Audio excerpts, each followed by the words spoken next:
जनतेचा अधिकारनामा जाणीव हक्काचे या न्यूज चॅनलमध्ये आपले स्वागत आहे।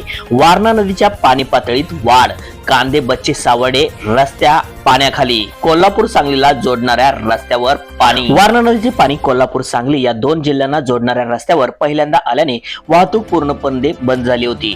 4 दिवसापासून चांदोली धरण क्षेत्रात मुसळधार पाऊस पडत असल्यामुळे वारणा नदीच्या पाणी पातळीत झपाट्याने वाढ होत आहे।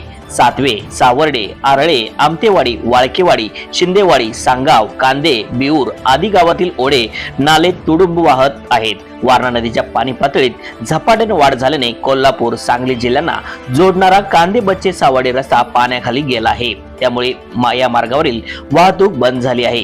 चिकुडे वारणानगर या मार्गे वाहतूक सुरू आहे। तसेच मोहरे सातवे आणि आरळे सातवे रस्त्यावर पाणी आल्याने वाहतूक काही वेळासाठी ठप्प झाली आहे।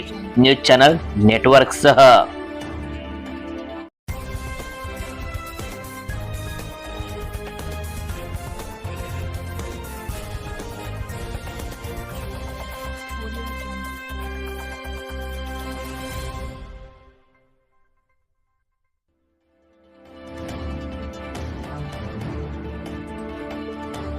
जनतेचा अधिकारनामा जाणीव हक्काची या न्यूज चॅनलला लाईक, शेअर व सबस्क्राईब करण्यास विसरू नका व सदैव रहा अपडेट। जाहिराती व बातमीसाठी आजच न्यूज चॅनलशी संपर्क साधावा। 80 87 820 897।